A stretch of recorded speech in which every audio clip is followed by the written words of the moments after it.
आज दोपहर हिमाचल में नजर डालेंगे अभी तक की कुछ बड़ी खबरों पर। युवक पर तेंदुए का हमला, संघर्ष में खूंखार की मौत। रूट के लिए आवेदन प्रक्रिया शुरू, चालकों मालिकों ने बताई समस्याएं।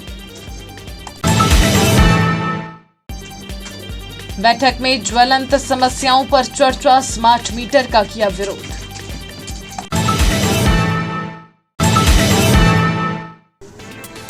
युवाओं को नशे, प्राकृतिक संसाधनों को अंधाधुंध दोहन से बचाने पर जोर।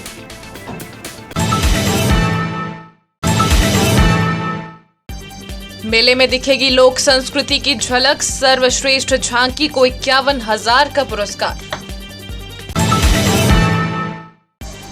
लोगों को प्राकृतिक आपदा से निपटने के लिए किया जागरूक। This bulletin is brought to you by Rainbow International School, Nagrota Bagwa, The Magnet Public School, Hamirpur, and The Roots Country School, Baghi, Shimla. अब खबरें विस्तार से। अर्की उपमंडल के सरली गांव में सोमवार सुबह करीब 7 बजे एक युवक पर तेंदुए ने हमला कर दिया। जानकारी के अनुसार प्रवेश शर्मा सुपुत्र बालक राम शर्मा दूध लेने के लिए खेतों से होकर जा रहा था, तभी घात लगाकर बैठे तेंदुए ने उस पर हमला कर दिया। करीब 12 मिनट तक युवक और तेंदुए के बीच संघर्ष चलता रहा। इस दौरान युवक ने साहस दिखाते हुए तेंदुए के जबड़े पकड़ लिए, जिससे तेंदुए की मौत हो गई। हालांकि इस संघर्ष में युवक गंभीर रूप से घायल हो गया। घायल युवक को उपचार के लिए सिविल अस्पताल अर्की में भर्ती करवाया गया है, जहां उसका इलाज चल रहा है। वन विभाग ने घायल युवक को 5,000 रुपए की फौरी राहत दी है और अधिकारियों के अनुसार क्षेत्र में जल्द पिंजरा लगाया जाएगा। मेरा नाम प्रवेश शर्मा है और मैं सरली गांव से हूँ। मेरे फादर का नाम श्री बालकराम जी है। आज तेंदुए ने हमला किया मेरे ऊपर। सुबह जैसे मैं 7 बजे करीब दूध लेने के जा रहा था ना, खेतों से होकर जा रहा था, तो वहीं पर तेंदुआ था।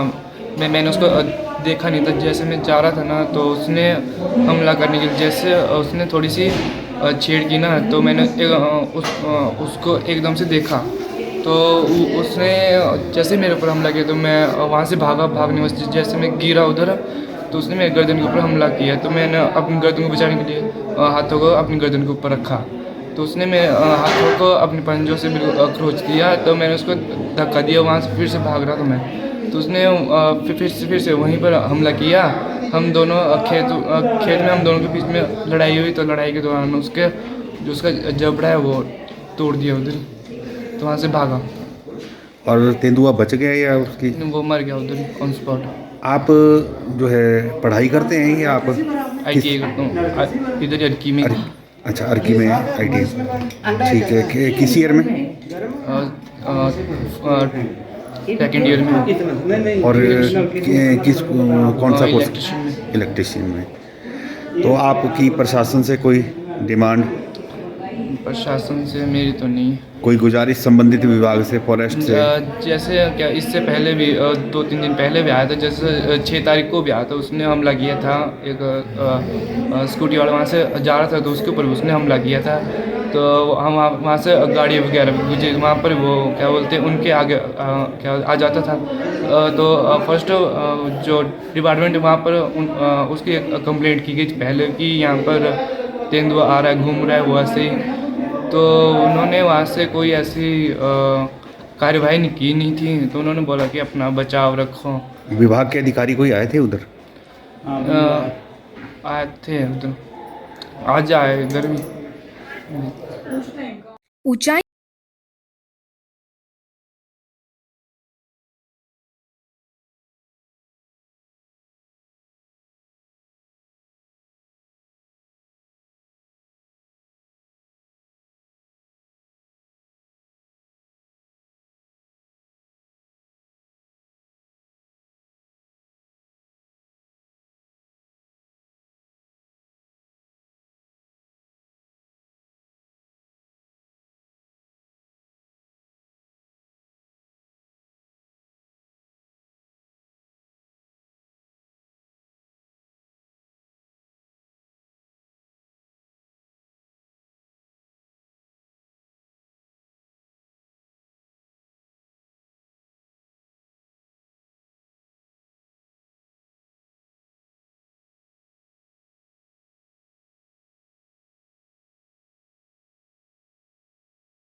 बिलासपुर में मोटर वोट रूट के लिए आवेदन प्रक्रिया सोमवार से शुरू हो गई। प्रक्रिया 13 मार्च तक जारी रहेगी। पहले दिन रूट के आवेदन के लिए काफी संख्या में मोटर वोट चालक और मालिक बिलासपुर पहुंचे। इस दौरान मोटर वोट चालकों और मालिकों ने प्रशासन के समक्ष अपनी विभिन्न समस्याएं भी रखी। उन्होंने कहा कि सरकार को निर्णय लेते समय सभी के हितों को ध्यान में रखना चाहिए। चालकों ने बताया कि जब गोविंद सागर झील में पानी का स्तर काफी कम हो जाता है तो किनारों पर दलदल बन जाता है। ऐसे में सवारियों को मोटर बोट तक पहुंचने और उतरने में काफी परेशानी का सामना करना पड़ता है। उन्होंने प्रशासन से मांग की है कि जिन स्थानों में मोटर बोट संचालित होती हैं, वहां बेहतर व्यवस्थाएं की जाएं। गांव भाखड़ा, तहसील श्री नैना देवी, जिला बिलासपुर। आज जो है रूट अप्लाई का था। सरकार जो है हमें सही ढंग से रूट नहीं देती है। जिस व्यक्ति ने जो है 10 साल से या 15 साल से जो है रूट ले रखे हैं, लेकिन नए व्यक्ति जो है पहले आ जाते हैं, धक्का मुक्की होती है और सरकार जो है सभी को रूट दें। ये नहीं है कि हमें दे, कम से कम जो 3 रूट अप्लाई कर दे सरकार। हमारी यही जो है एडीएम साहब, डीसी साहब, मुख्यमंत्री और परिवहन मंत्री से हमारी यही गुजारिश है। और हमने रूट के लिए अप्लाई किया। 9 तारीख से 13 तारीख तक इसकी अप्लाई करने की डेट है और 17-18 तारीख की छानबीन की है और फिर 26 तारीख को रूट मिलेंगे और 30-35 साल में वोट चलाते हुए हो गए। अच्छा है, बढ़िया है, पर थोड़ा पानी उतर जाता है तो चिकड़ चक्कड़ ज़्यादा हो जाता है। रास्ते ने आजकल बना रहे हैं, कोई नहीं, बड़ा मुश्किल जाए। ऐसे पानी ऊपर होता है तो बढ़िया है, आने जाने के लिए लोगों को सुविधा अच्छी है। शासन से है जी भी जब पानी उतरता है तो हमें रास्ते का प्रावधान होना चाहिए। हमारे रास्ते नहीं बनते हैं ठीक, चिकड़ ज़्यादा है, पानी सिल्ट हर साल ज़्यादा पड़ रही है। रास्ते जो बनाया है वो मिट्टी में दब गए हैं, तो हमारे रास्ते ज़्यादा बनने चाहिए। प्रोग्रेसिव काउंसिल चंबा की मासिक बैठक लक्ष्मण क्लब चंबा में आयोजित की गई। बैठक की अध्यक्षता सीपी सहगल ने की, जिसमें जिले की विभिन्न ज्वलंत समस्याओं पर विस्तार से चर्चा की गई और प्रस्ताव पारित किए गए। काउंसिल के सदस्यों ने प्रदेश सरकार और बिजली बोर्ड द्वारा लगाए जा रहे स्मार्ट मीटरों पर कड़ा ऐतराज जताया। सदस्यों ने आरोप लगाया कि यह कदम बिजली बोर्ड को निजीकरण की ओर धकेलने की एक साजिश है। इससे केवल उद्योगपतियों और पूंजीपतियों को लाभ होगा। आम जनता पर बेवजह आर्थिक बोझ पड़ेगा, जो न तो सरकार के हित में है और न ही जनहित में। बैठक में मेडिकल कॉलेज चंबा से मुगला रूट तक चलने वाली HRTC की राइड विद प्राइड सेवा के अचानक बंद होने पर चिंता व्यक्त की गई। वक्ताओं ने कहा कि इस जन सुविधा को तुरंत बहाल किया जाए। हम तो सिर्फ डिमांड कर रहे हैं कि चंबा टू खलियार दैट इज ओनली 22 किलोमीटर यहाँ इसका लगना चाहिए। दूसरा, लोगों का बड़ी तकलीफ हो रही है कि जो आपकी बस चलती थी, आपकी ये जो यहाँ से नए बस स्टैंड से पुराने बस स्टैंड, आपको जैसे मालूम है गांव से इतने लोग आते हैं, सो देखो आपकी कभी देखो बस फुल मिलती है। लेकिन अब पहले एक दो दफा गाड़ी भेजते थे, अब मुझे पता ये लगा कि 11 बजे गाड़ी कोई नहीं आती है। मैं समझता हूँ इसलिए नहीं आ रही है कि साहिल को सवारियाँ ना मिलती हूँ, लेकिन ऐसी बात नहीं होनी चाहिए। मैं पिछली दफा भी कहा था और मेरे ख्याल में पीछे मंत्री जी भी आए थे, उन्होंने भी यही कहा था कि इसके फिक्स कर दिया जाए टाइमिंग, लेकिन मुझे नहीं लगता कि टाइमिंग फिक्स हुए नहीं हुए हैं। लेकिन कम से कम भी टाइम फिक्स होता, लोगों को पता होगा कि 12 बार नहीं चलती है, ये चलती है, कितने में चलती है। तो मैं अब मैनेजर HRTC से उनसे रिक्वेस्ट करते हैं कि इसका प्लीज ध्यान रखें।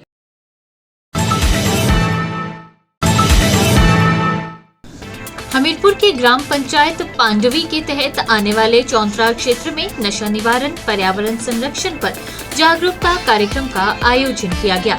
इस अवसर पर जनसेवक एवं ऊखली पंचायत के पूर्व प्रधान सुशील ठाकुर मौजूद रहे। उन्होंने कहा कि आज नशा हमारे युवा पीढ़ी का दुश्मन बनता जा रहा है, इसलिए हम सभी को मिलकर युवाओं को सही राह पर चलाने की दिशा में काम करना होगा।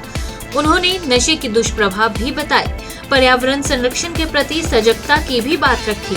आज प्राकृतिक संसाधनों का अंधाधुंध दोहन हो रहा है, इसलिए जरूरी है कि प्राकृतिक संपदा में इजाफा किया जाए। ये तभी संभव है जब सभी मिलकर पर्यावरण संरक्षण की दिशा में आगे बढ़ेंगे।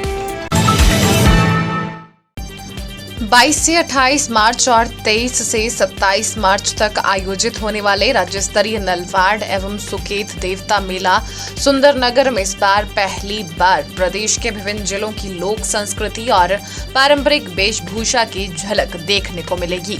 मेला कमेटी के अध्यक्ष एसडीएम अमर नेगी ने प्रदेश के विभिन्न जिलों के स्कूलों, कॉलेजों तथा सांस्कृतिक समूहों से आवेदन आमंत्रित किए हैं। इस पहल का उद्देश्य प्रदेश के अलग अलग जिलों की लोक परंपराओं, लोकगीतों और वेशभूषा को एक मंच पर प्रस्तुत करना है।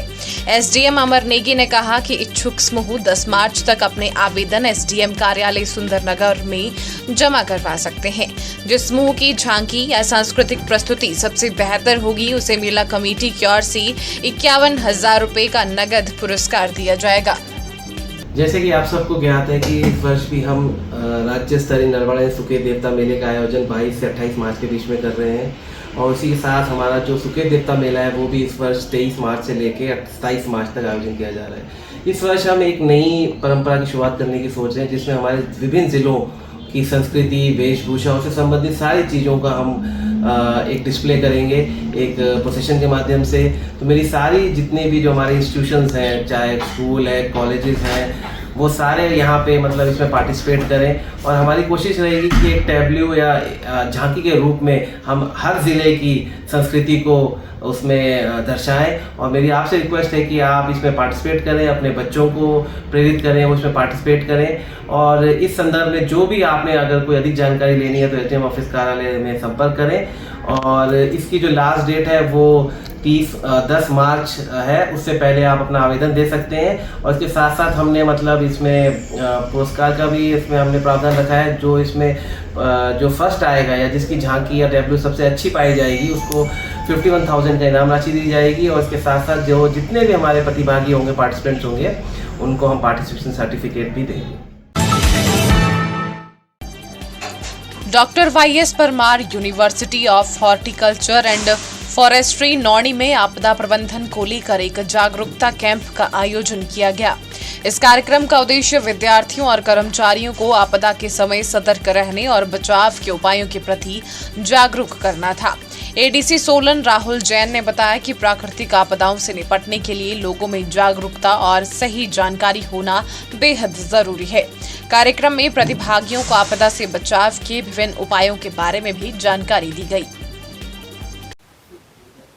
जैसा कि आपको पता है, डिज़ास्टर मैनेजमेंट अथॉरिटी है जो डिस्ट्रिक्ट डिज़ास्टर मैनेजमेंट अथॉरिटी, और समय समय पर जो है ट्रेनिंग कैंप्स आयोजित करती है।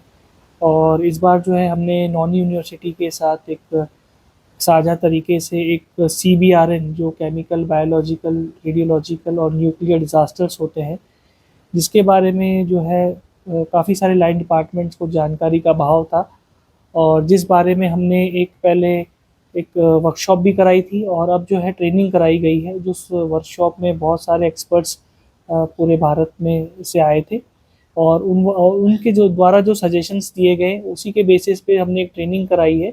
इसमें हमारे संबंधित सभी department, line departments, fire, home guard और ULBs के अधिकारी और इंडस्ट्रीज़ के अधिकारी इसमें सम्मिलित हुए हैं और उनको इसके बारे में जानकारी भी दी गई है और किस तरीके से हम अपना जो डिस्ट्रिक्ट डिज़ास्टर मैनेजमेंट प्लान है जिसको हम अपडेट कर सकते हैं उसके बारे में भी जो है इनको बताया गया है।